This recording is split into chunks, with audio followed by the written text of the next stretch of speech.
Hello, horror fans. It's me, Cass, Kylie. and today on the Horrorcraft Podcast, if you have watched any episode within the last 3 months, you would have heard us talk about this particular film.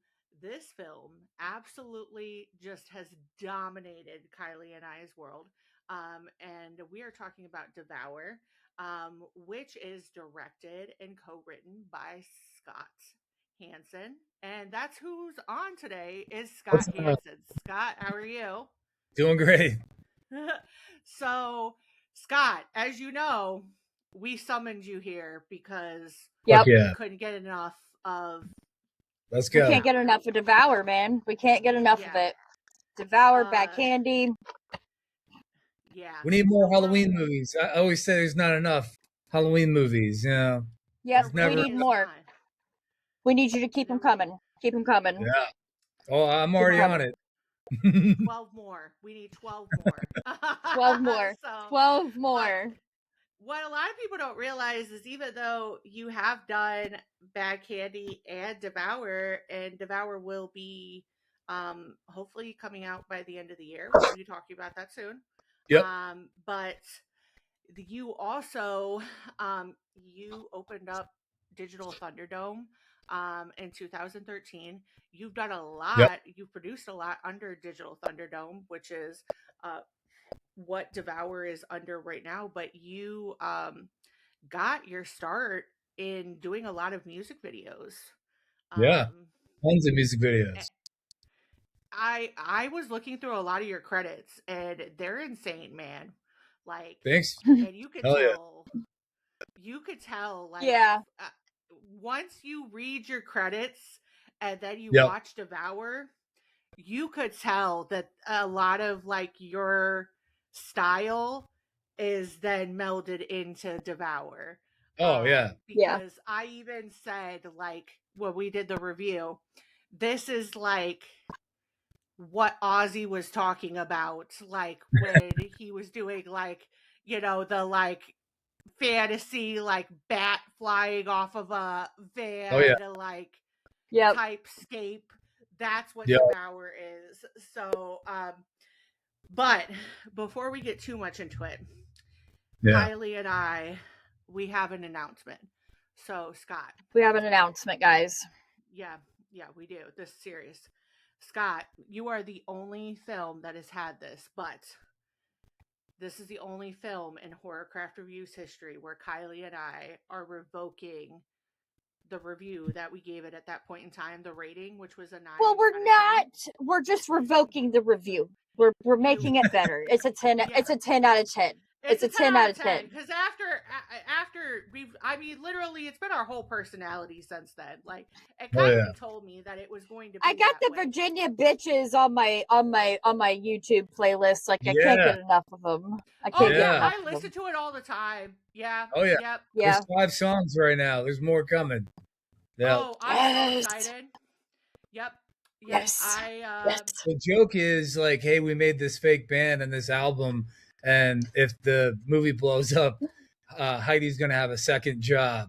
That's the joke. Yeah. Because we'll have to hire all these real musicians, because obviously in the movie they're, one's real and the other ones are actors. So that's the joke. I mean, and Heidi is in real life. She's the front woman for the Butcher Babes. Yeah, she's amazing. If you ever get a chance to go see her live, Butcher Baby's fucking her. She's incredible. They've been dropping new singles. And, I've been fangirling out, man. She's so cool. Oh, she's incredible. I'm obsessed. And so I have to thank you for putting us on to her. Oh, yeah. Devour is a straight 10 out of 10. And for those of you who didn't know, Bad Candy is also a 10 out of 10. Go check out Bad Candy. So, Bad Candy is incredible too. And I agree with what you're saying, because I was just watching it earlier, and I don't think we get a lot of it. And I think a lot of people are scared to do Halloween films after, I know, like, the success of trick or treat and stuff like that. Well, and then what the fuck? Why do we only got one trick or treat? There should be like, why do I have 10 Fast and Furiouses and one fucking trick or treat? That's the shit I don't get. Trick or treat's like perfect. Krampus, perfect movies. Yep. And I get 9 Fast and Furious movies that nobody wants. Like, that's what I don't get. You know, stuff like that. I'm like, give me more. Give me some more Hellraiser. You know, you brought back Halloween. You got 3 more out of. You're doing Exorcist. Like, well, Jason's been gone for like 15 years now, 16 years, maybe longer. You know, like, where are these movies at? Like, bring all those back. Like, the fans want them. They're making Jason fan movies. What is it called? Hike alone. Don't ever hike alone. Never hike alone. Yeah, they're good. They're fantastic. Yeah, but they can't. You know, it's not like by the owners of the IP, but you know, it's just like you got fans making fan movies, and we just need more. You know. So yeah, well, I don't think a lot of these big production companies, like, they don't listen to the horror fans enough. Like, just with like this last Scream, like Matthew Lillard was supposed to be, like, Stu was supposed to fully be back, and they had that like filmed, edited, and everything, and they played it for like the test audiences, and they were like, no, like, what do you mean? Because, like, I was so disappointed going and seeing Scream 7. Like, that third act was so fucking weak, and the motives, and, like, it was just so fucking weak. But, like, we need more movies like these. We need more Halloween movies. Like, this past October, I was trying to come up with, like, Halloween-themed movies to do. And, like, I'm looking in Google. There's not really a whole lot of them. Like, a lot of people argue, like, a horror movie is a Halloween movie. Well, no, it's not. Like, there's horror movies that are basically centered around Halloween, and we need more. We need more. Oh yeah. I just love too that, like, it's not easy to do an anthology, and not only that, but you did something that, like, I've never heard of before, which is you not only did you do an anthology, but then you built up a whole world that then a whole other film is then connected to, and then another film is going to be connected to. Oh, like, yeah. That is unheard of. And it is just kind of showing you that this is what people really want. Like, it's just a good testament to, like, this is what I want. Like, I know that when I was watching it, like, Kylie told me going in, she was like, Cass, you're going to adore this. It's going to be everything you want. But, like, it really was. Like, I'm a big vampire person. I love creature features. And everything I've ever wanted was in it. It was just out of control. And hell yeah. I think that it's one of the there's just so much creativity anymore with films that are happening on this level that aren't just like you aren't seeing with bigger studios anymore. And that's I mean, I did my time in LA, so I can speak to that. Like, I literally grew up in Virginia. I did music videos for like 15 years, and I did the LA move.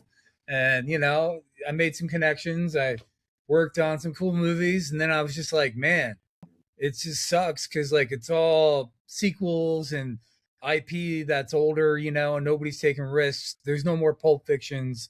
There's no more, like, weird horror movies coming out anymore. Only from A24. I will say A24 takes a lot of risk. I do love that. But, like, I just got sick and tired of working for the studio system. Like, you're just a pawn, you know, you got to do what they want. And when I moved to Atlanta, I was like, let's make something where we have full control and we can, like, I just want to make weird ass Halloween movies, you know, and weird horror movies. And I'm into metal. I've done 1,000 music videos for most of the metal bands you could think of all across the board. And I'm just, that's my area. I love that area, you know? But I just want to do weird shit. You know, I've already seen the scariest movies and, like, big action, but you just don't see a lot of weird, like, what the fuck? Like, those are the fun movies that throw me off. You know, like, it's just fun. Those are more fun to me. But But I left the studio system to do this on my own because nobody would fund anything in LA. They're not going to fund shit out there, unless you're a big name, already. And then you kind of see like Eli Roth. He's doing it now. He created horror section where he left the studio system.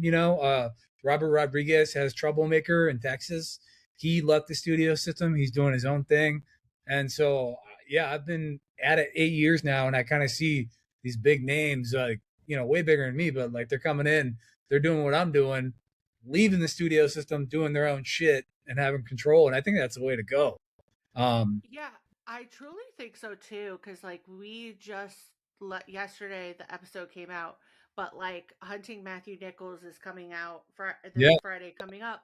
And Markian that does that, like that was their whole thing too, is they wanted to create a system where directors are going directly to exhibitors and talking directly to Yep. like the theater chains, and that way we are taking out the distributors that aren't working for their movies, Yeah. and that way this can happen. And I think that that's like the way to go, and that's where we can save, where we're seeing a lot of this that's dying it, and it's sad Yeah. because there are so many movies that I feel like should be in theaters that shouldn't get overshadowed by certain movies that do get overshadowed. And it breaks my heart because like for Kylie and I, we don't get very many chances to go to the movie theater. When we Yeah. do, it's a big opportunity. So when I go to a movie Yeah. theater, I want to know that it's worth me going. Yeah. And there are a lot of times where there are horror movies that like you go and you're like, I could have sat home and watched that. Like, Yeah. Yeah. Yeah. yeah, that were like the popular ones, and then you watch these Well, other like, ones that like. I Go drove ahead. an hour and 42 minutes away to see Hell House Lineage because I love Hell House LLC. Oh, yeah. That's my favorite.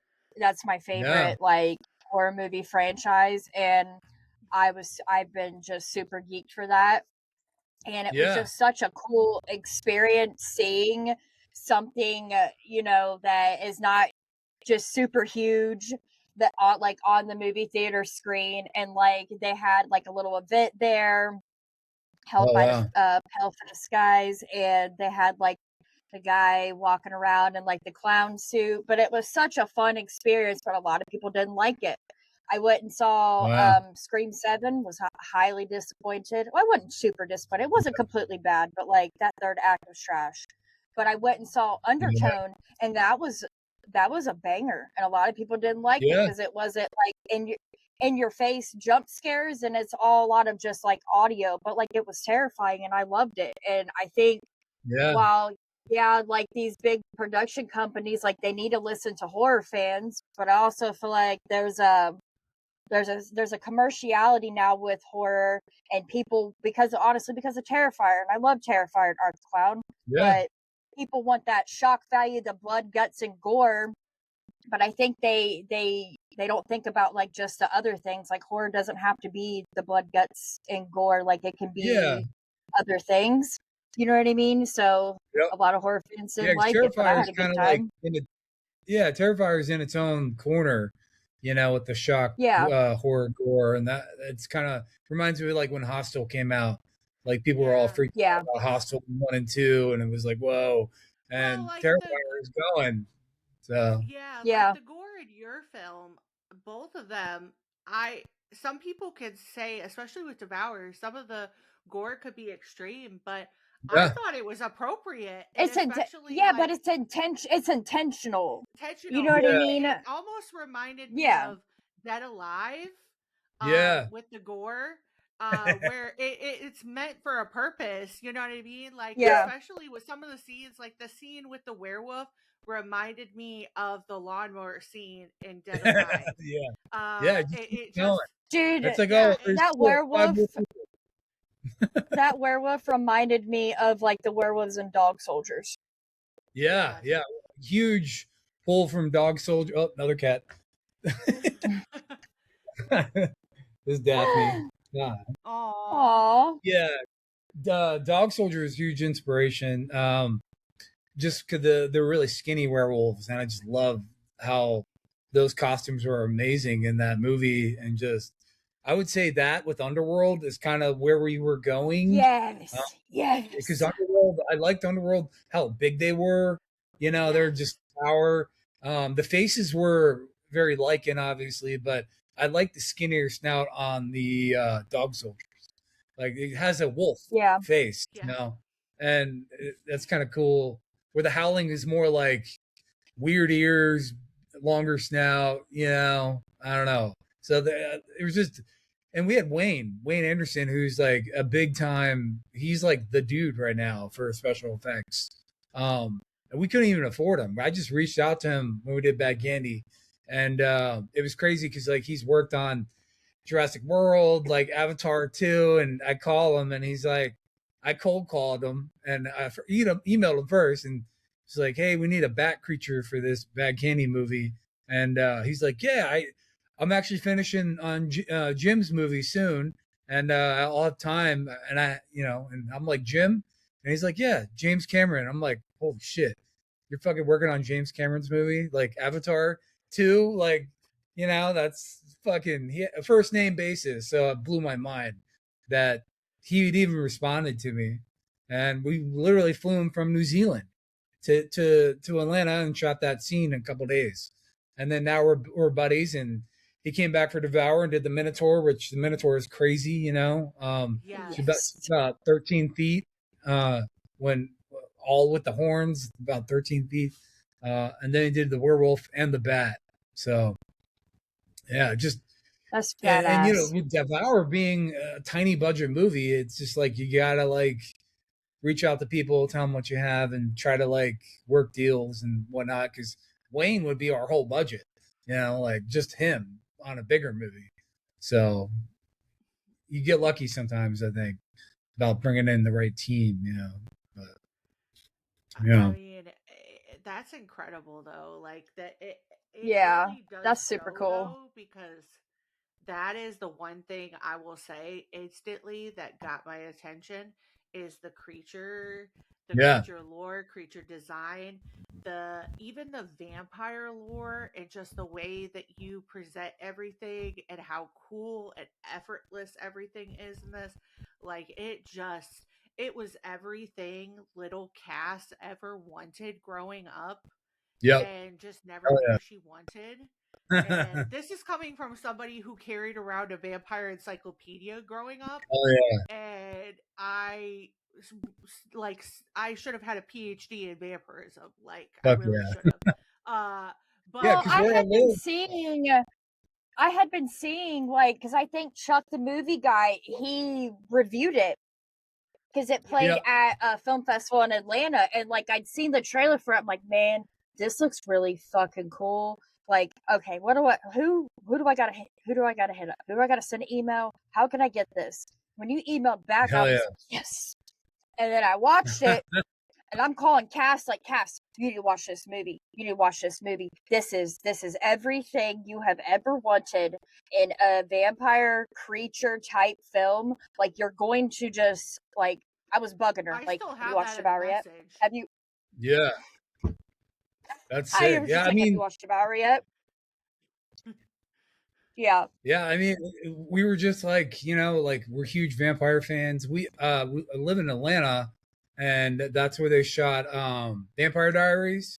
This is a big show. Like the cemetery across the street is Mystic Falls, literally. So when I take walks through the cemetery, there's like fans coming to take pictures of Mystic Falls. So I'm huge vampire fan already because I'm live in it.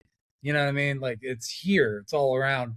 But I'm a big Interview with a Vampire fan. Brad Pitt and Tom Cruise. Near Dark is a big inspiration. Oh my gosh, yes. Love Near Dark. That's kind of where the Jerry mantra comes from, and like the sunglasses, but his are red. And then because of yes, I know exactly, because of Bill Paxton has the shades. Yeah. Yep, because of Bill Paxton's character. Yep. Yeah, so I mean, there's a little inspiration there, and then obviously like Big Trouble in Little China is a massive inspiration just with the wackiness and like, you know, the underground layer and like this whole underground area, and you know, warlocks and crazy other monsters, you know, and just fun but scary but weird, you know, good It mix. reminded me. I don't know if you've ever seen this movie. If you ever get a chance to see it, I would recommend watching it. I'm a Yeah. weirdo, so. But there's a movie with James Corden in it before he Okay. did like late time shows, and Yeah.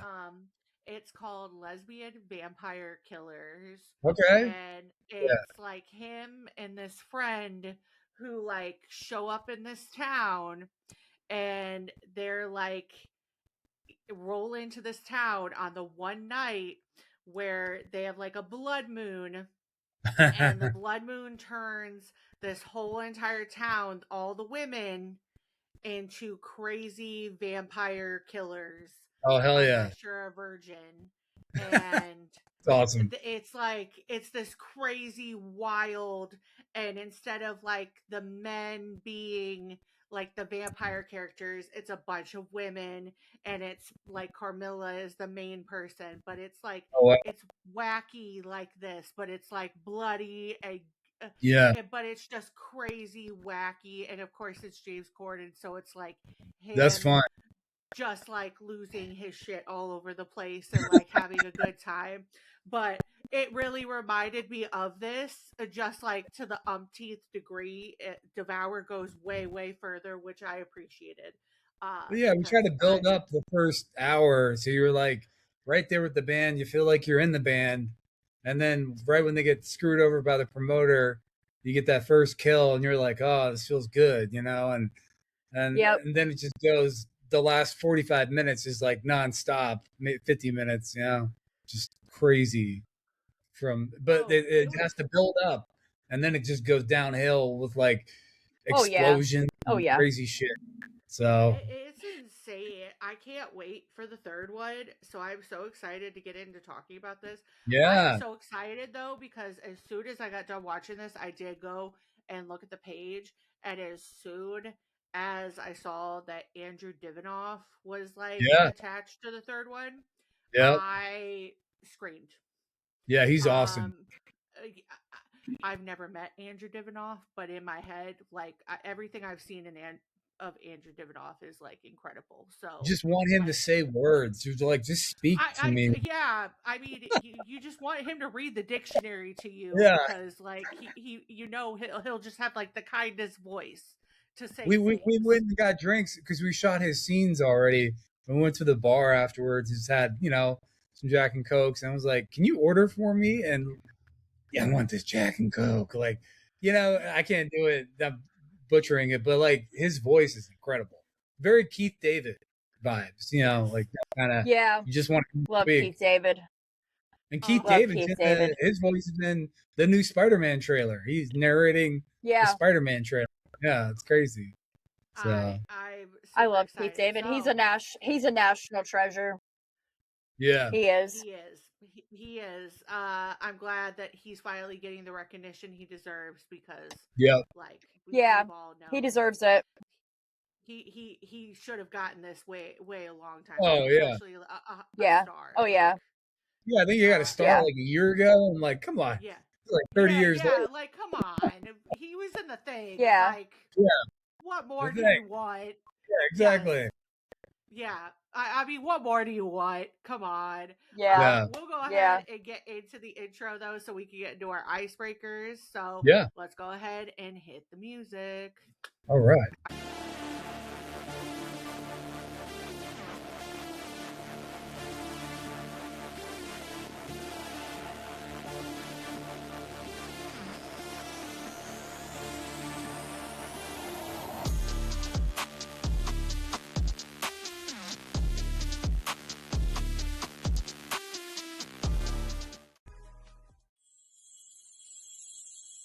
Welcome to the Horrorcraft Podcast. All right, so we are back with Scott Hansen, the director of Bad Candy and Devour. Before we get into talking about everything Digital Thunderdome and Devour and Bad Candy, we're going to do some icebreakers. So, Scott, Very Sweet. first question. What is your favorite scary movie? Ooh. I'm gonna say Aliens. This is a perfect Ooh. movie. You know, I love Alien, but Aliens like took it to the next level. That movie came out now, it would make $1 billion. You know, like you just can't. It's just so cool. Like you got a badass female lead, the baddest that started all of that, and then you have like Space Marines and the fucking alien queen, like that was huge, you know. And then when you think the movie's over, you're all like, oh, good, it's done with. And then wait, she's on the fucking ship, you know. And there's a whole another fourth act that's like a bonus scene of sorts, you know. And but yeah, I would go with that, or you know, I would say The Thing is right there.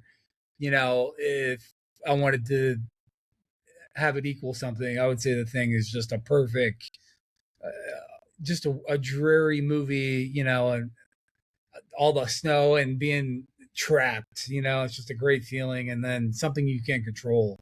You know, so I love both of those movies. I don't know if I feel like it's a tie, for me. So yeah, I couldn't pick between either Yeah. one of those. Yeah. I'm a huge Yeah. fan of either one of those.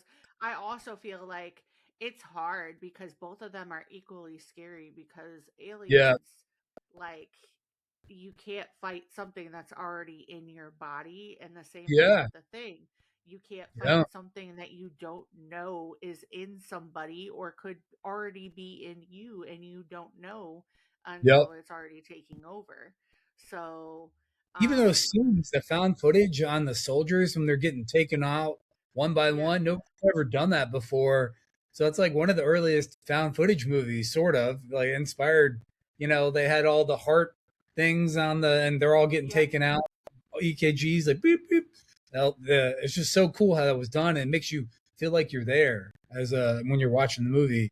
Like you feel like you're there. You feel like you're with those people.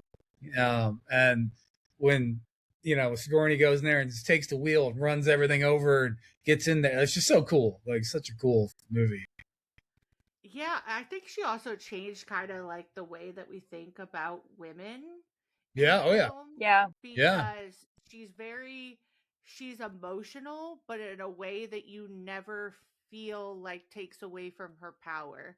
Yeah. Like, in the first movie, I think there's this conversation with her about, like, is she a bitch because she's in power and stuff like Yeah. that. In the second one, there's just never a level. Like, there's conversations about it maybe with like Burke, but like the Yeah. Colonial Marines never like make her feel a certain type of way for Yeah. her being a woman. Yeah. Like instantly they accept her when she kind of proves to them like she's one of them, and they kind of just roll with her, and they like instantly give her respect. And Oh yeah. so like it definitely talks a lot about like powerful motherhood too, because Oh this is yeah. a child she doesn't owe anything to, but instantly like Yeah. this is her kid. She Oh takes yeah. that kid on, Once and she loses the kid, you're like, don't do it. Don't go back. And she takes risks yeah, to fight another mother of all these aliens that is 20 foot tall with the kid she's trying to save. So it's a battle of mothers. Think about it. It's pretty crazy. Yep. Like Yep. just two different Yep. species fighting each other. And I just love that scene where they lose her and Hicks is trying to he's trying to get her out and they're trying to pull her, and she falls down and the thing spins and comes up behind her and takes her. It's just so great. Such a great scene. Yeah. oh, it's incredible. So, talking kind of both like subgenre wise, Yep. what is a favorite subgenre of yours when it comes to horror? I would say I love slashers, obviously. Huge slasher fan. I love clown movies.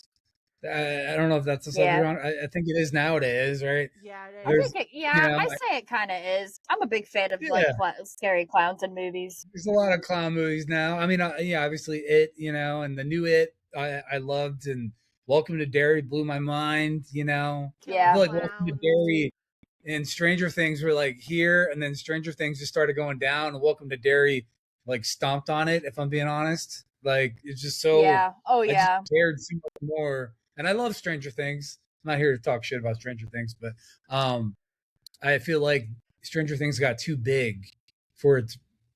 Just got out of control. They went too many directions. I don't know, but I would say clown movies. Definitely, I love slashers. I think everybody does. It's just so much fun. Any kind of slasher movie. I even like the horror icon type movies like Jason's and Freddy. Nightmare on Elm Street. It blew my mind when I was a kid. And I don't know. I love all movies, unfortunately. Yeah.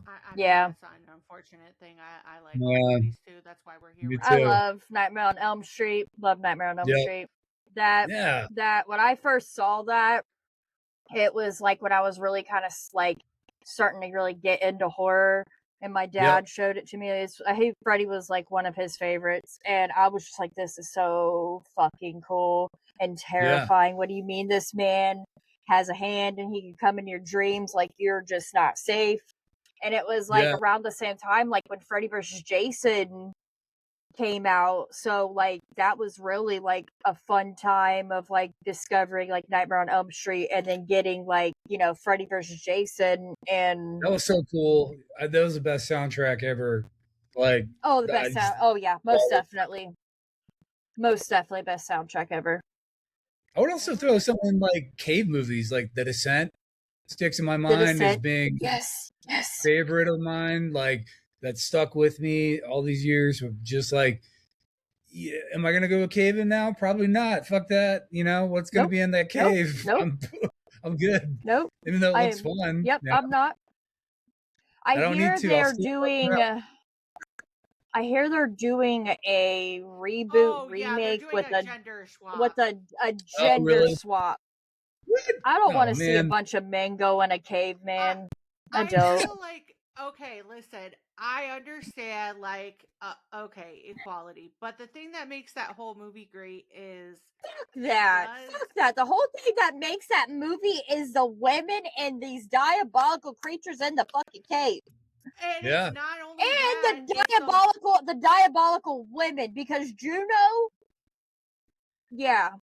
that woman is horrible. It really has a conversation about like what you will do to survive, but also the monsters inside of yourself, and also like the dynamics between female friendships. And I'm sorry, but there is a side of that is exclusively to female friendships. There is a cattiness with female friendships that aren't necessarily in male friendships, and that would be the type of thing that you would see come out in that kind of situation where this whole group knows she was sleeping with Sarah's husband, and he died. She wasn't there at all during like Sarah's like grief process. And then she was the one that decided that it would be a great idea for them to go to this cave that nobody had ever been into before. And like when you're going into the caves, you have to report like, hey, we're going to this cave in case like some shit happens. And she didn't, because I wanted us to be the first to discover this cave. Well, look at you.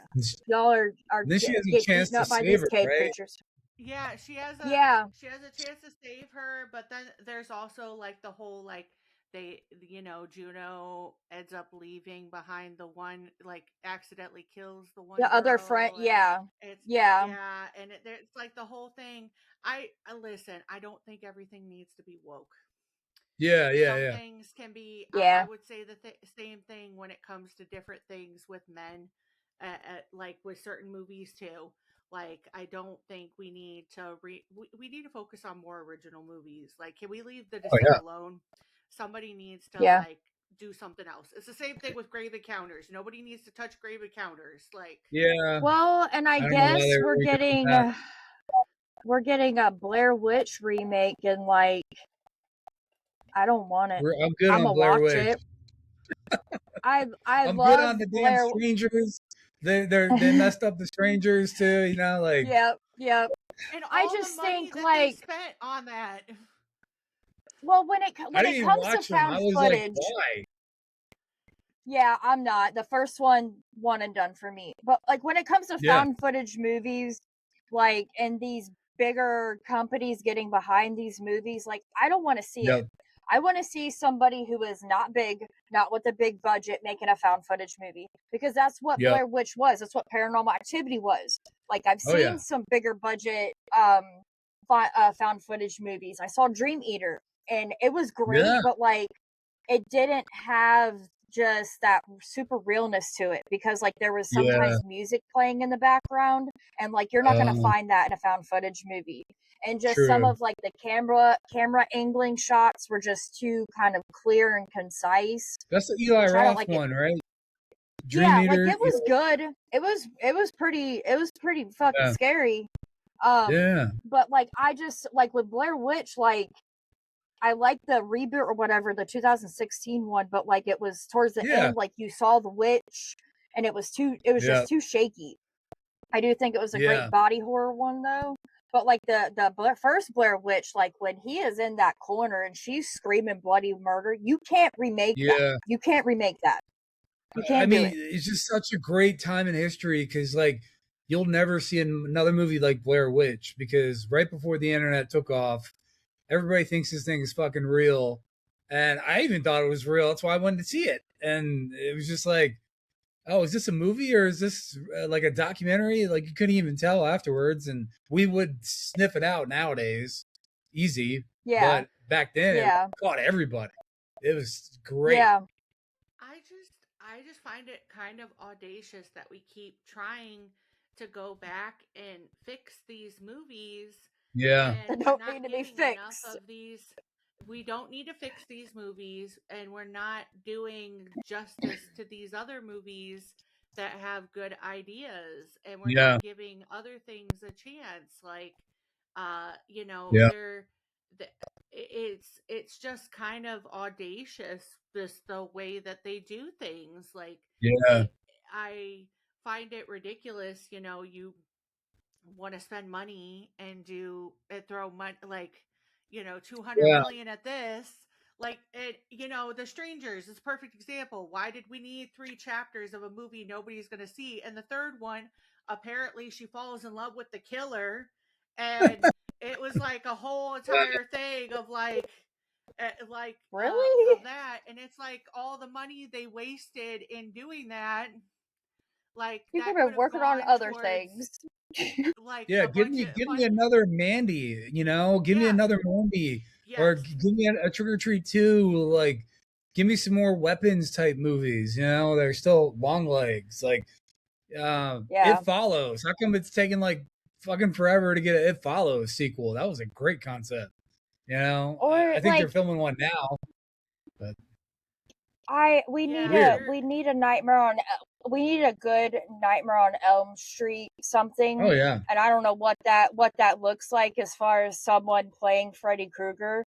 He already said Kevin Bacon should replace him, and I was like, "That's a great idea." I think that's Robert Englund is the same age. Kevin Bacon's amazing.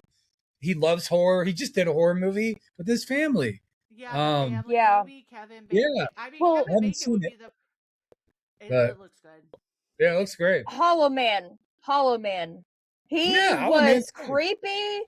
Like, I think he's got it in him. I think that would be a great choice. And I just don't think they focus on things. Now, I am a little bit hopeful, because I do know, we got news yesterday, and I know I sent it to Kylie, and I know it was Stony the Great was the one that I watched the video that he did on it, the report of it. And I'll link it down below. But the new Resident Evil movie tested well. Yeah. Krager apparently did really good, and apparently he's the approach that he did it. It's very horror forward. That's very awesome. Bloody, very in your face. It's like they say that it's been very positive. It's all like they say from the jump when you get into the movie, it's like you're picking up the controller and it's in your face. That's so cool. That's one that they could say, well, we have all these movies. Well, Resident Evil also has like 12 different games as well. And we could have many of those still Yeah. and still keep them coming. Like Resident Evil is one of those things that we could have forever and ever, and we could Yeah. still have more of. But like, I just feel like people aren't really buying into that idea anymore where we have to have all of these. Like I just am questioning these decisions that we're getting on these movies. Like who's wanting these sequels? Who's wanting these type of movies? Because I'm not wanting these. I'm wanting the type of original ideas that Yeah. people aren't really pushing forward. Like I thought it was really great that Jason Blum came out and said, "Hey, listen, like from now on, we're really trying to like focus on the movies that are trying to keep it like $1 million or Brilliant. below, Yeah. and because that's where we're finding more original ideas in, Yeah. and that's where our target is going to start being." And I thought that that was really a bold move to say. And whether you love them or hate them, Blumhouse at least is trying to come out here Yeah. and trying to change the landscape of things and trying to make things better when it comes to horror. Yeah. So I just I don't I've know. been in his office once. I'm really Have excited you? for the back rooms. I'm really Yeah. excited for that. Backrooms looks crazy. I The love what shorts on YouTube is doing, YouTube. giving power to Yes. Yeah. Yes. YouTube is like These shorts. like the Backrooms, Iron Lung, that guy's Yeah. YouTube. Yeah. You know, they're doing their own movies, their own self-funding. And that's kind of like where I'm at. I'm not a big YouTuber, but I kind of use all my metal video contacts. But I love that YouTube is taking, because I think with AI coming in hot for us all, AI is going to take us all out. Yeah. Terminator Yep. is still on track for 2029. We still got 3 years before it's Yep. all over. But I think with AI reducing studio power, you're going to see a lot of YouTubers making their own movies and people like me, where it's like we can just make our own movie, find our own audience, and do what we want. I don't need millions of dollars. I never had millions of dollars. So here I have like Devour is like a $300,000 movie. That's like the fucking lunch budget on The Conjuring, for like Crafty. Yeah. It's Conjuring's like a $15 million movie. Trick or Treat's like $10 million. I have like nothing, pennies, and I can still do all this stuff, just with tricks. But I think you're going to see a lot of YouTube over the next 5-6 years just come out and people making their own things. I think that's great. And AI is going to reduce the Disneys and the bigger movies, just kind of take that power away a little bit. So the Iron Lung movie, It needs I didn't see Iron Lung, but it made $48 million. That's an indie movie. Yeah. That's crazy. Yeah. So I didn't The see it, but Backrooms it looked cool. The shorts are. I need fun. to go do like another rewatch. I watched them in daylight, and I was scared, and it's hard to like get me to jump. I watch a lot of horror movies. Oh yeah, it does. No, I'll take some weed gummies in 2 seconds and watch some backroom shit and a good horror movie, and I'm freaked the fuck out. I love it. So yeah, because you're just like 1 minute there's there's a person right there, and then the next minute they're falling in a hole. And they're in something completely different with a shit ton of different hallways. Yeah. And like you just see this thing coming out the corner that just looks like a box robot and is coming at you and roaring. And I'm just like, what the fuck is going on in the back rooms? Yeah. The trailer looks awesome. I love that guy. I can't even say his name, but he's amazing. Yeah. Oh, damn, you nailed it. That guy. Yeah. Yeah, he's amazing. Mark Duplass is supposed to be in this too, and creep tapes. Yeah, creepy guy. I do agree with you because Kylie was the one that put me on it. But like, we have a review coming out, I think tomorrow about it. But the Horror Dads, their one's on YouTube, and they have a movie coming out called Night Terrors, and we watched it, and it is a bit of a slow burn, but the ending was wild, and it's just like it's a farm in the middle of nowhere, and it was That's cool. very, but like it is very interesting, and a lot of their stuff is, they have different behind the scenes on YouTube and stuff like that, Yeah. but they're out there just trying to do their own thing. And I agree with you. I feel like that's where a lot of people are just going, and Yep. that's where they are getting a lot more receptiveness Yeah. by fans and by other people like us. Yep. And that's where people are going to start going. So, Because I use crowdfunding. We did some crowdfunding with Devour, and I yeah, have for How the Night Receives Them, we have an Indiegogo coming out like next week, just to kind of like show what we shot, and then people can be a part of the movie, help us out, and then we can shoot more because that we only have like 35% of that movie shot. Because I was shooting How the Night Receives Them before Devour, and then the SAG strike happened, so they shut us down. yeah, Everybody took a break, and then I was like, well, I can't just sit here. I need to do something. And we had a Devour script, so we finished it and found funding and just went with Devour. Took a left turn, and and then I was like, I'm gonna come back to How the Night Receives Them, and now we're here in that spot. So you never know. It's just weird how things work out. Yeah. I mean, I love that. So, you're kind of the king of creatures, Yeah, I especially love. after Devour. What Yeah. is your favorite kind of creature? Ooh, um, it's a long list. I would say one of the makeups that got me the best is the demon from Legend. From Oh, yeah. Legend. Uh, uh, yeah, I mean he played Tim what's his name? Curry. Tim Curry. Yes, I fucking that makeup blew me away forever. Like I was just like, I'll watch that movie just to hear him talk, and he's just the big horns, just beautiful, like scary, horrific. I just love that makeup. It's crazy makeup because I used to do special effects. That's how I got into music videos. I used to do monsters. I grew up working in a haunt, so that's my background is growing up in a haunted house when I was 13, going to art school. Then film school was all accident, and then music videos, and then movies. So it's all like, I don't know. I just kind of go with it, and shit happens, and here we are.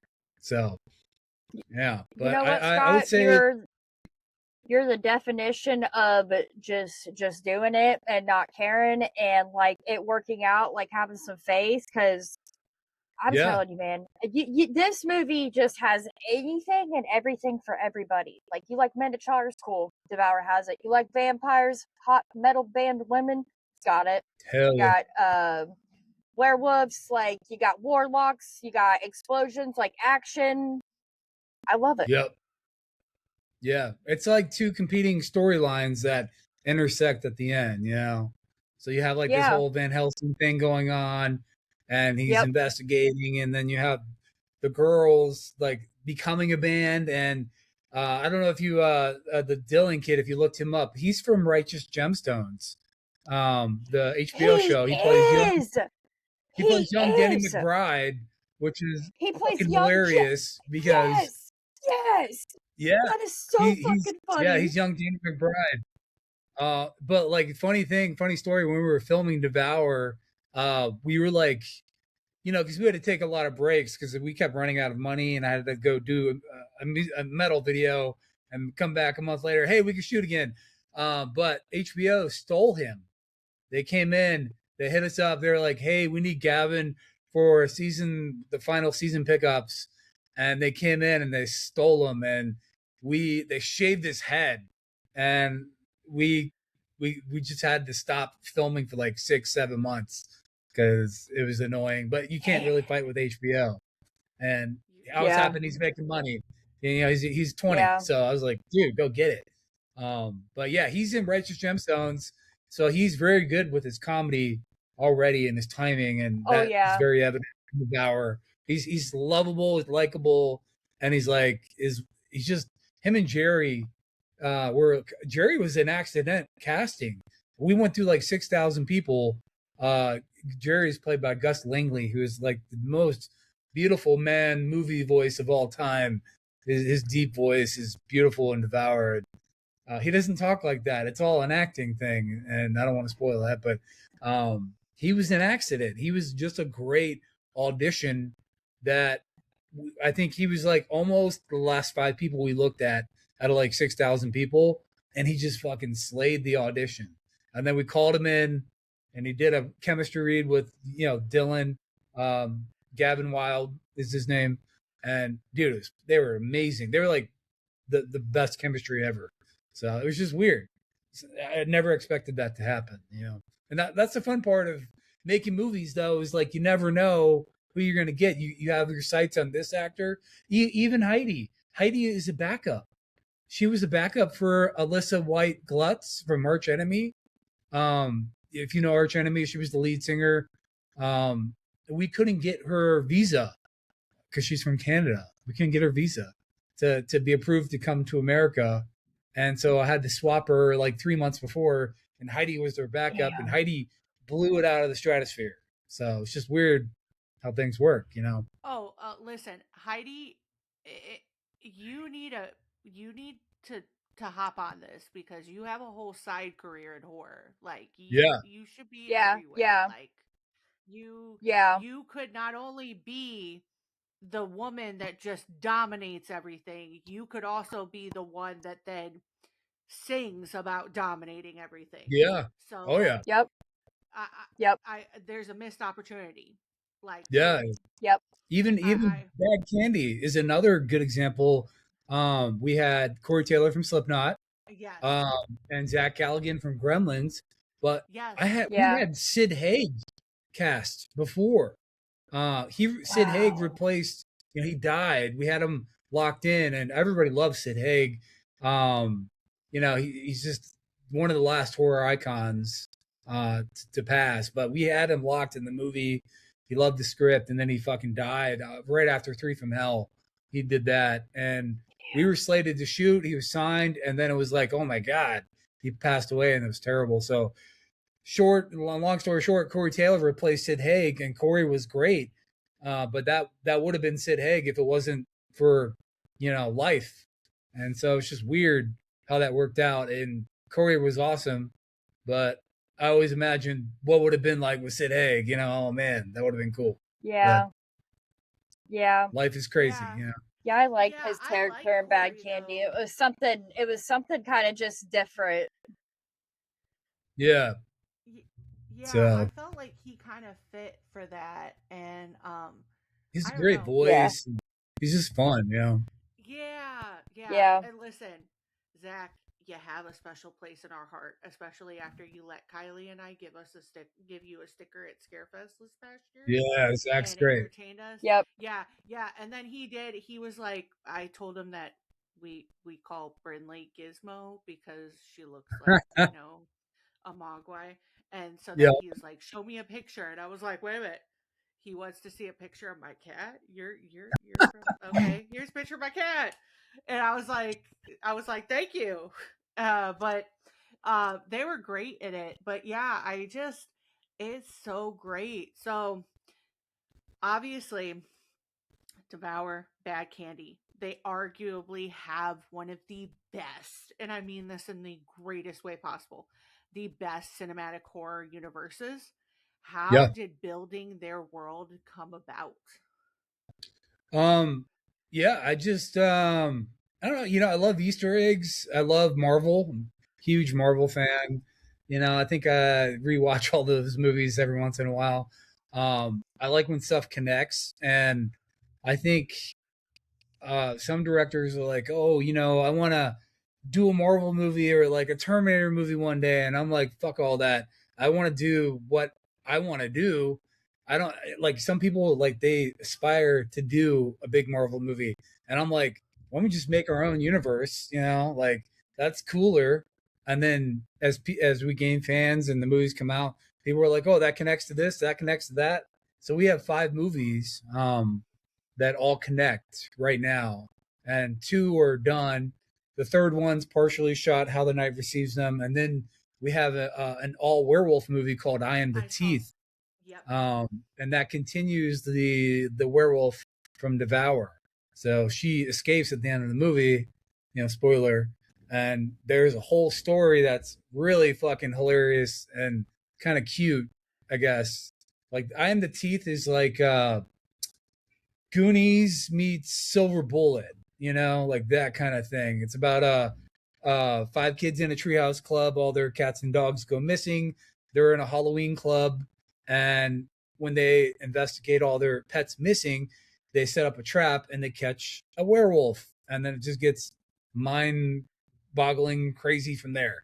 And it's fun. So that's one that's coming up. We're still funding that and finding actors, but I do got one really amazing actor locked in. I can't say who it is just yet, but I think we're announcing this person in like a month, so that's gonna be really exciting. So I'm excited That for sounds that. so When I read fun. it kind of Like yeah. you're making movies that like me and Cass would have loved growing up. Like I love it. yeah. I love it. Well, so I have Yeah. 9 nieces and nephews too, and they're like, we were, they can't watch Devour. They did watch Bad Candy, partially, before before that nurse scene, I guess. Yeah. So this is more like for them, I guess, like, but it's still gory, and they all love Yeah. Halloween. I made sure of that to be the cool uncle and make sure they all love Halloween. Because my house is crazy. My house is like my neighborhood. Like I go all out. Like if you like the movies are great, but if you see my house, you'd be like, that guy needs help. Something wrong with him. His house is just 25-foot pumpkins, like skeletons. It's fun. It's really fun. So, but I think we need more Halloween I love movies. that. So I'm always gonna say that.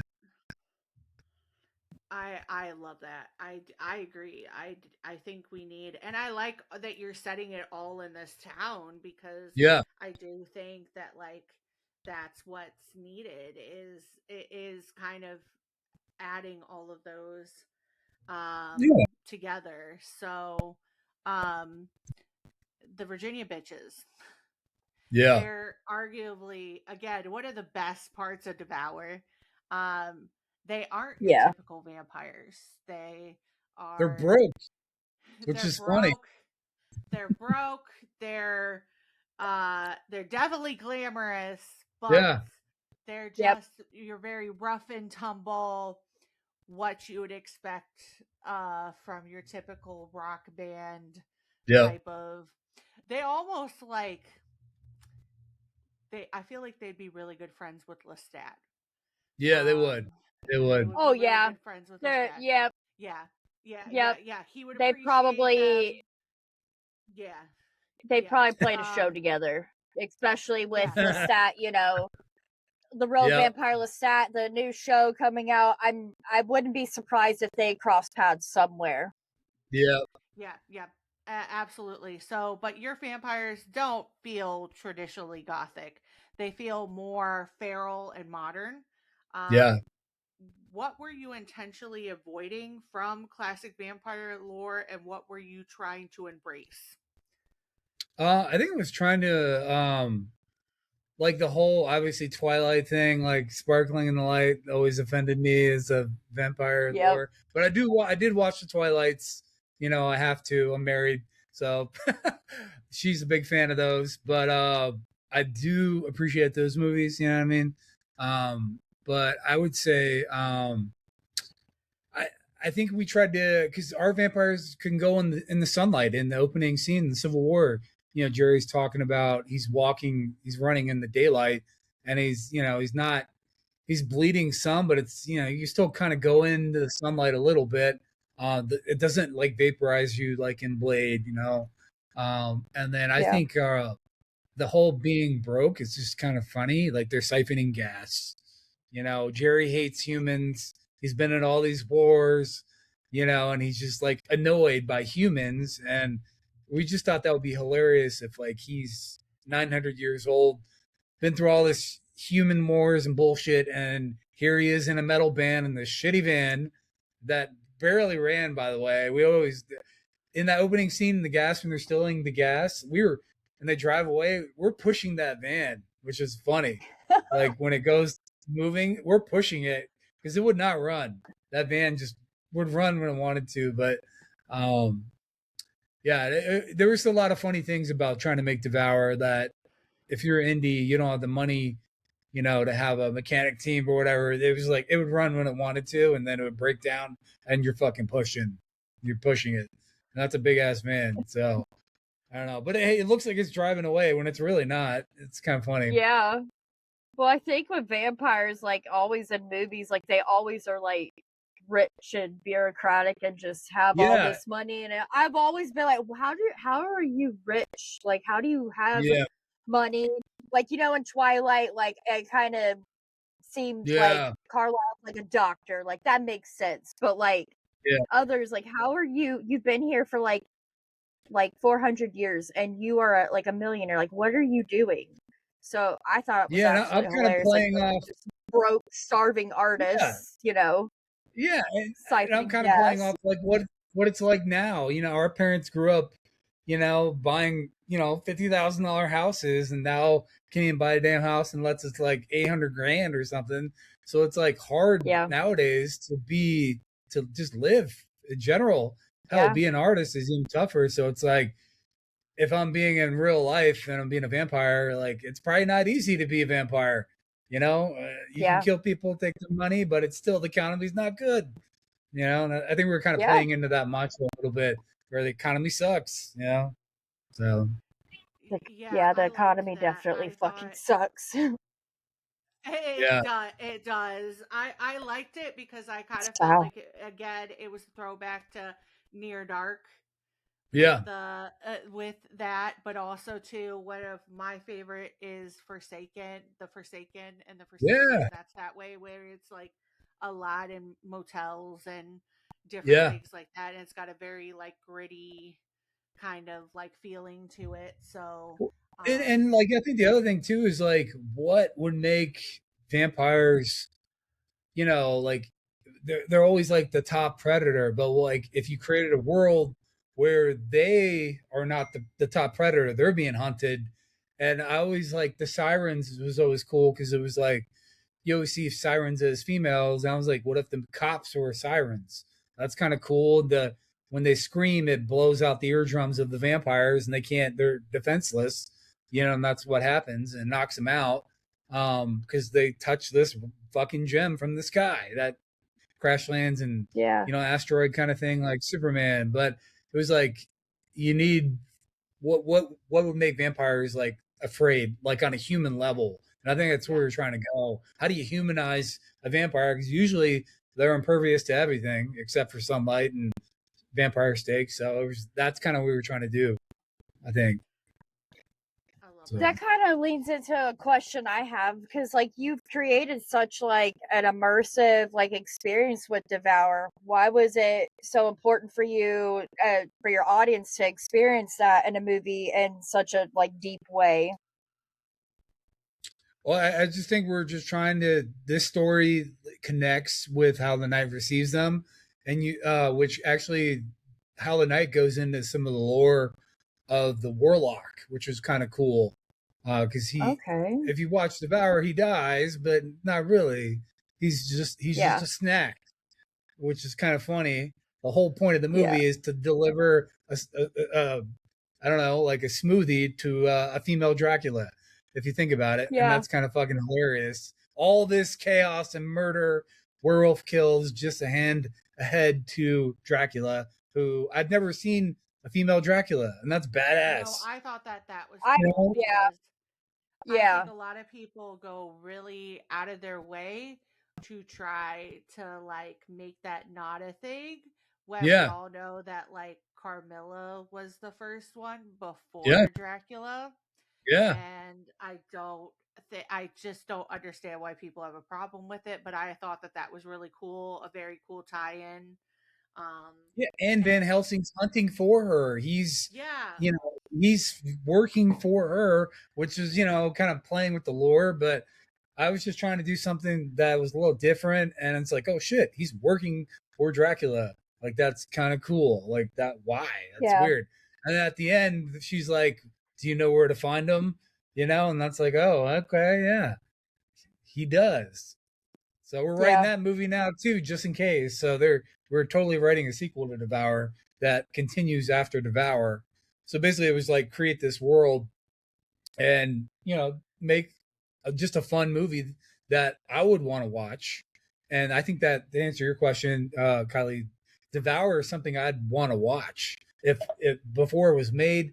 I just never saw a mishmash of like all these genres into one. There's a cat that's got his Pepper, attention. Pepper, Pepper. Yeah, she's a big Maine Coon. She's Oh my gosh, she's beautiful. Yeah, she's cool. I got all kinds of horror stuff. Yeah. There's The Shining. I got to work with Shelley Duvall. Quick story.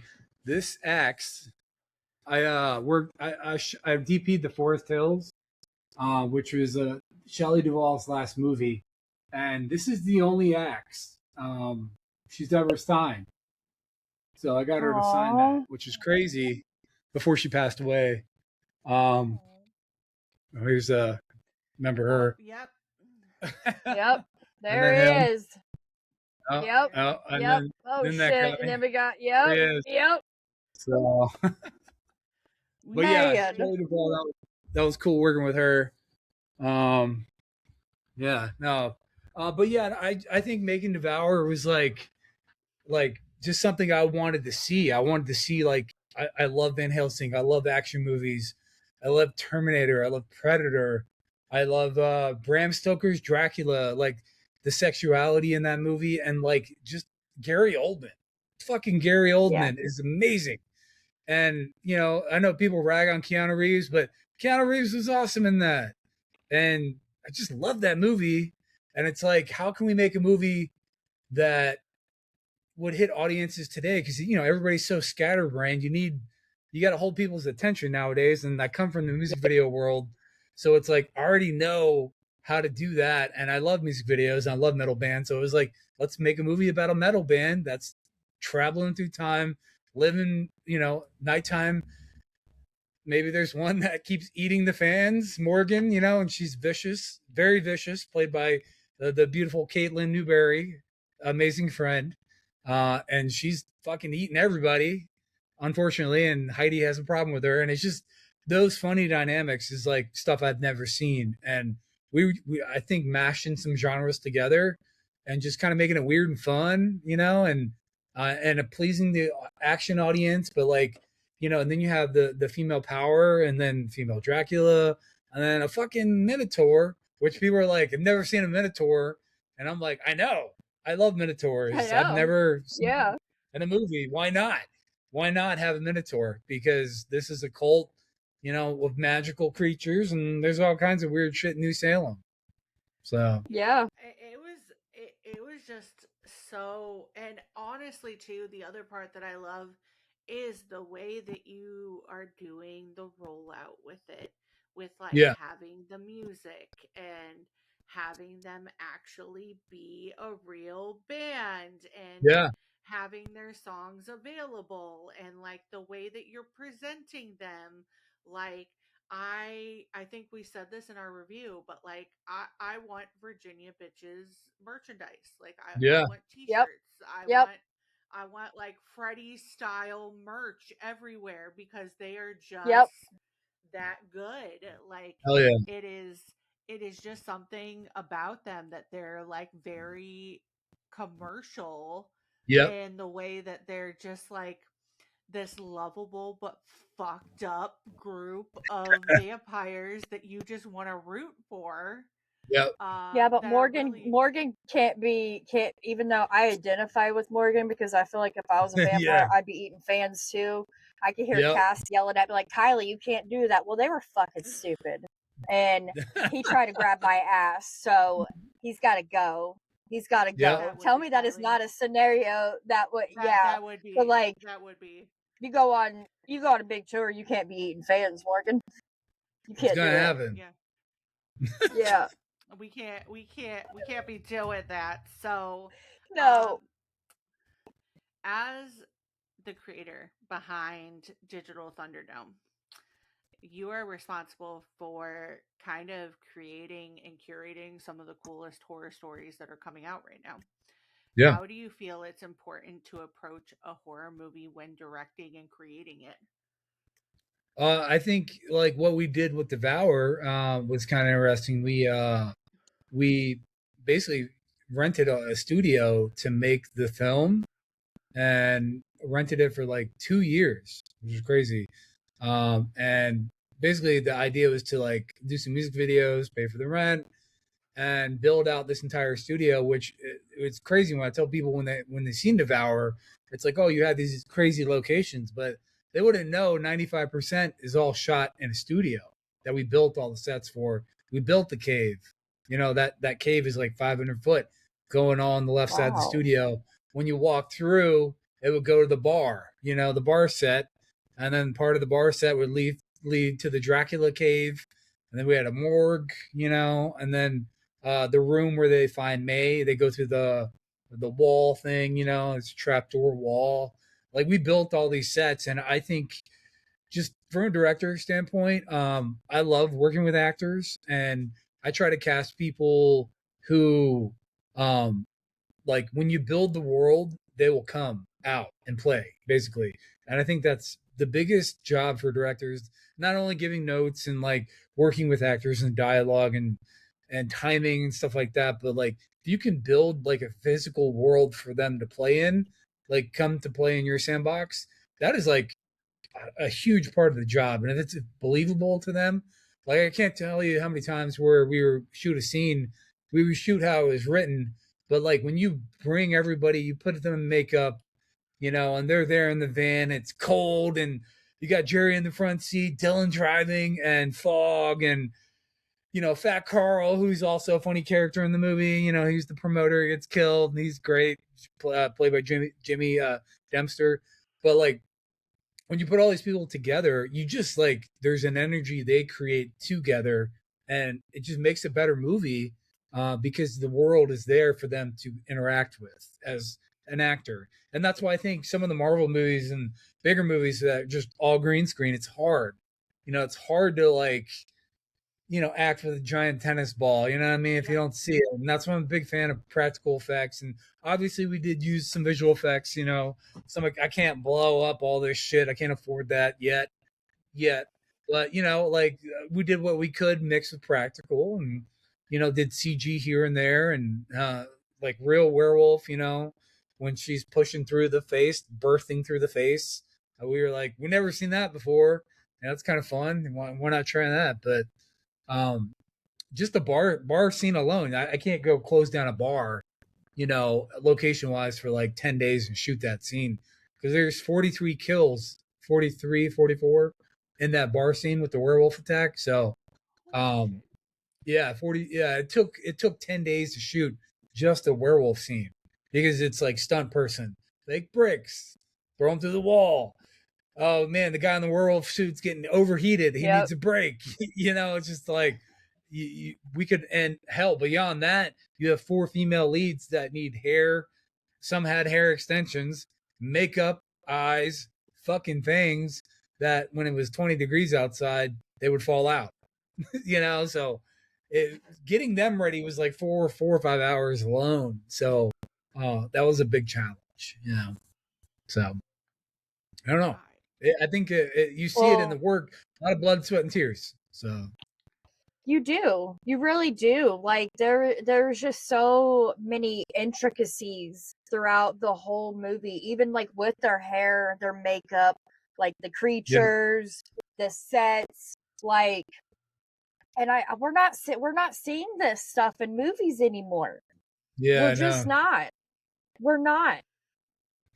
We really are not. And that is one thing, too. When we were doing the review, I specifically said, even though you were using CGI for some of it, the Yep. whole reason you were using CGI and we could see it is because it's not like you could go build a, $100 million Yeah. Dracula's castle. Like, Yeah. and we were specifically like, if somebody's looking to give somebody $200 million to build a really cool movie, this is the person to give the $200 million to. I Because hope. if this Let's is, do it. Yeah.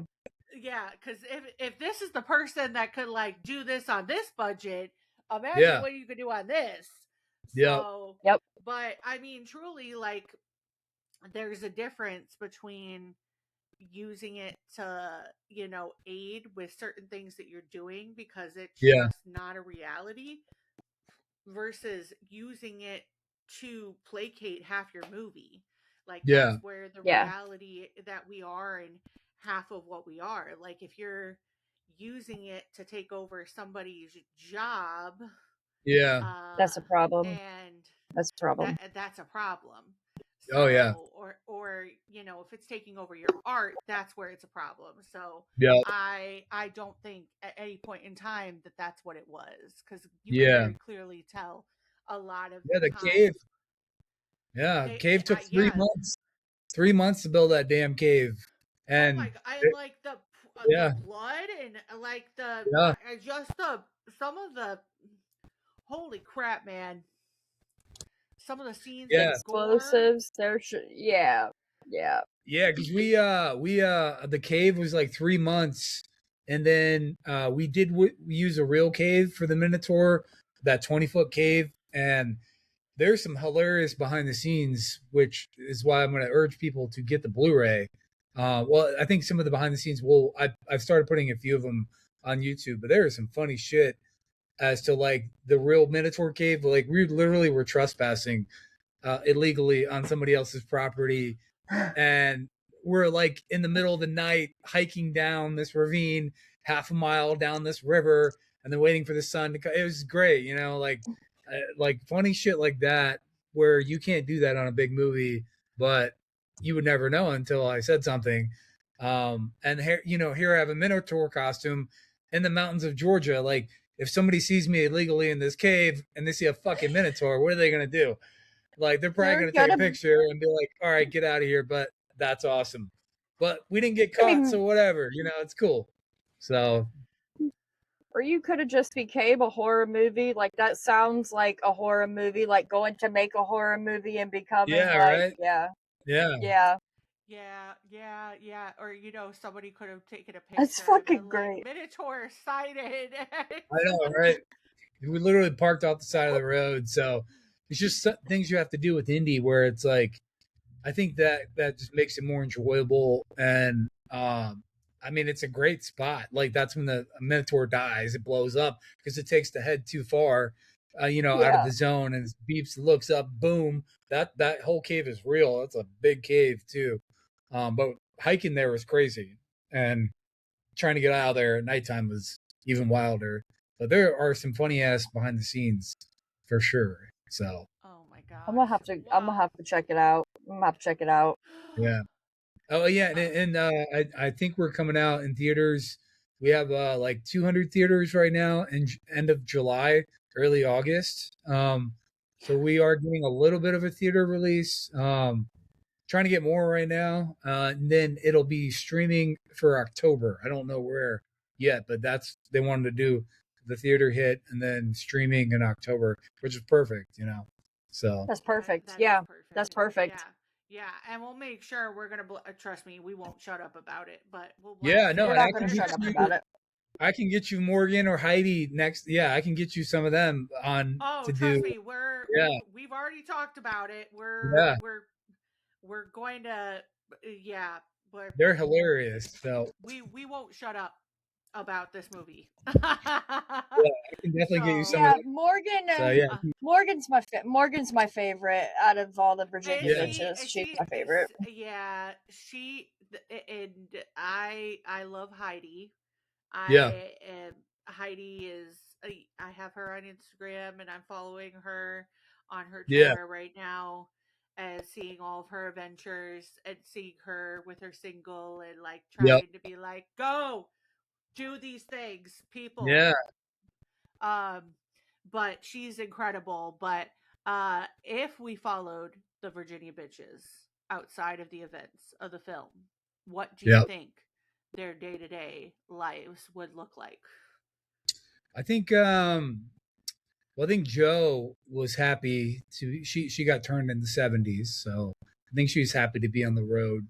Jerry, I don't know. Jerry's an interesting guy. He kind of like just hates humans so much, but he finds love, or not love, but like, camaraderie with Dylan. And it's kind of funny, like that whole angle on everything. I think um, Heidi's amazing. Her energy is just crazy. Like even the performance scenes, like she's kicking above her head, and that's all her doing her thing. And we were like, we didn't even ask her to do that, and I was like, wow, this feels like I'm at a real metal show. So that was cool. Morgan would be killing everybody, unfortunately. Morgan gets everybody in trouble. She eat half of the fans, and there's actually a few songs coming out that tell stories about Morgan, like bum rushing stuff that was written that didn't make it into the movie. So if you like Spotify or Apple Music, there are a couple songs coming up where if you've seen the movie and you like Morgan, you're gonna like some of these songs coming up, especially one called Cottonmouth that's coming out soon. It's very funny and all about Morgan killing way too many fans. So just little things like that. We have a rock soundtrack coming out. The score just came out yesterday. Nicholas Gierkin, he was our composer. That came out. That's on Apple Music. And then we have an amazing uh, real band, Virginia Bitches real band album. But then we have a soundtrack too of all the metal music in the movie. There's some singles by Upon a Burning Body, really good metal band in Texas. Buried Alive is another vegan metal band. They're called Buried Alive, Berried Alive. It's like video game metal music. Um, there's all kinds of bands. I got like 20 songs on the soundtrack, but huge fan of Freddy vs. Jason. Like that is like the last good soundtrack of like a rock movie, I think. And we're trying to, I know everything's streaming nowadays, but we're trying to bring that back, and you'll be able to download it or buy it on Apple Music, or Spotify. But I think like all these little things build the world a little bit, Yeah, it gives it that what you're talking about, because that Freddy vs. Jason soundtrack was fire and still is fire. And it just gives that just nostalgic feeling of like being a kid and watching a horror movie and hearing these badass songs in the movie, and like there's a whole soundtrack. And I think Scream tried to do that. Like, I was a little disappointed in Spencer's song with McKenna McGrace. I thought it was gonna just be harder because I like metal. That's my thing. But like as somebody who discovered somebody who discovered Ice Nine Kills, me, he should stick with the heavy stuff. He knows that. But he's very I did their first couple music videos before anybody knew who Ice Nine Kills was. Way back when, 2010 ish. I think it was just, for me, work of art when they did the Terrifying 3 song. That is such like that song quite literally is brain chemistry altering. And while I do think that it was very interesting, the song that they did with McKenna Grace, I'm not saying that it wasn't, and I don't think that it wasn't a good song. I just think like we're expecting like a different kind of song, and honestly, I didn't even know she was a singer. I had no idea. I was like, oh, she's a singer. Now, if she would have came in there and started screaming, I would have been like, oh shit. But I don't know. Yeah, it was just one of those things where it just kind of felt like it came out of left field, and I know she was in the movie, but it was just one of those things. And honestly, listen, maybe I'm just a little biased, but I really, really wanted them to have like a metal heavy screams driven soundtrack, especially since like your original song is, the Red Right Hand, and that's a pretty badass song. So I was kind of hoping that maybe like Spirit Box would do a song. I was Oh kind of man, that'd be hoping cool. Well, Love Spirit. Suko's song "Rearranging Scars." They play it for like a few minutes in the movie. That's been on my playlist and on repeat quite a bit. I do like that. That's more of just like my kind of music. I didn't even know who McKenna Grace was until Scream 7. Yeah. I just, She's in the new Scooby Doo honestly, too. It's funny. Yeah, I think she's going to be a good fit for Daphne. I do. Yeah. But he probably couldn't do like something like work of art with Scream 7. Yeah.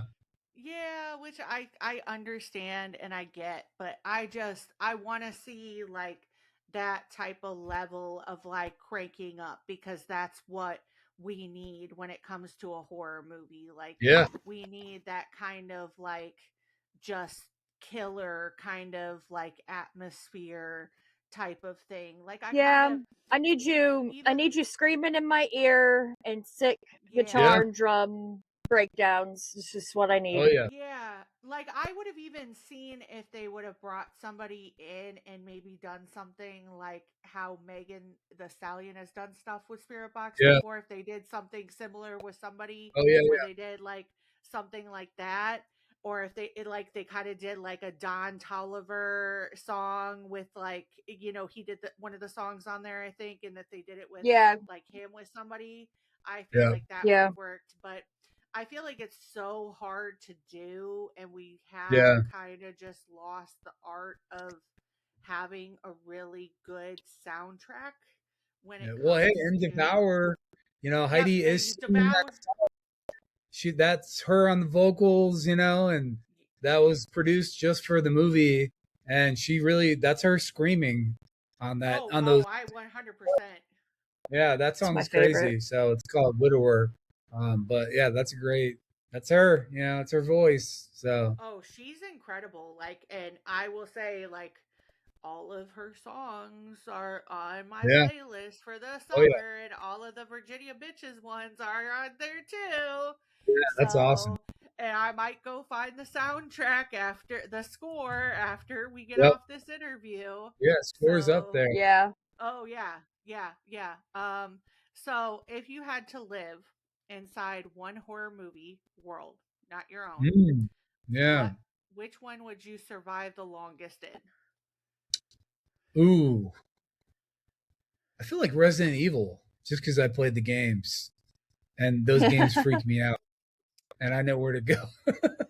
Yeah, I could stay alive, I think, in Resident Evil, maybe Texas Chainsaw Massacre. That's one of my favorites too. That whole universe. They're still remaking those, but that's one I don't mind. I guess I like the Texas Chainsaw, but I think Resident Evil I could stay alive for a time, maybe. Yeah, I think I could survive a Texas Chainsaw Massacre movie. I think I could. Well, because I really feel like as long as you're not a dick to Leatherface and you're cool to him. Yeah. I feel like you could, if you just stay out of his way, you're nice to him and you show him a little bit of humanity, and you're like, hey, the assholes are over there. He won't mess with you, man. Do you need a hug? Do you need a hug, Leatherface? Bring it in. Bring it in. Listen, do you need somebody to help you update your skill set? Like, do you need somebody to help you? Like, it seems like you got some complicated problems going on with your family. You may need to get away from this. Like, blink twice if you need help. Like, and that's one of the sequels, I will say, with the remakes of Texas Chainsaw in the 2003, the Jessica Biel ones. Those are fucking good. Like the Michael Bay remakes. I know he produced it with Marcus Nispel. Those were dope. And I love the originals, but those were hyper violent. And I went to see that house. The house, it's outside of Austin. And then there's a barbecue shop. You can go get barbecue. Where that's the gas station, and I've been there a couple times. It's so cool. You can go out back and be hung with the picture by the hook, like in the back. It's so. If you're ever out in Austin, go check that place out. It's super cool, and the food is good. That's cool. So. That's definitely a plus. I don't think I could survive a Resident Evil movie, but I don't think I would try. Yeah. because I just don't think I could outrun it. Now, I would like to meet Alice because I think Mila Jovovich's character Alice is Yeah. cool. I know she gets a lot of hate for that and how those movies were, but I grew up loving those, I still and I love her. thought She's those. great. I think those were cool, and I liked all the characters in those, so I think that would be cool. I liked all of them, and also too, like I think the Texas Chainsaw Massacre movies, like Leatherface is gonna be Leatherface. Whatever Yeah. iteration he is, like I think we need to stop hating on Yeah. any of the iterations of it, especially this last one. Like the last one, I actually really enjoyed that. I Yeah. understand there were some like pitfalls with that, but like I think some of the things that they did were kind of cool. And Yeah. you're gonna get that with any movie. But like he took out a whole van of it, like a whole bus of influencers. What else do Yeah. you want? That's great. So I think that that's kind of very meta. So, but please, thank you so much, Scott, for coming on. Yeah. Yes. We've Thank had you. such an incredible time. We will definitely have you back on with Oh any yeah. of your Yep. new films that are coming out. Yep. We're definitely going to have everybody come on in the future because, like we said, we're obsessed. We're not even going to Yeah. try to play it cool. In the best ways possible. Yeah, No, we yeah, appreciate Best ways possible. yeah. we appreciate No, like creepy, like No. Osgood Perkin film, like obsession. Just like wholesome, like Yeah. vibes of we adore this film, so we love No. Yes. Devour, and we'll definitely be tagging everything down below and blasting it out when it's not Oh only in yeah. theaters but when it's available for streaming and Appreciate it. when you can go out and buy it, because we will definitely be getting our hands on a copy for Hell sure. yeah. Yep. And then we'll have Scott back on when the other films are in production and are Yes. finished as well. So, but until Yes. then, please go and watch Bad Candy. We will put Yeah. where you can find it and buy it down in the description below. And we will also put the link for Digital Thunderdome down below as well. So you could go and check everything out. But until next time, it's me, Cass, Kylie. and we are the Horrorcraft Podcast, and we're saying bye and stay spooky. Bye.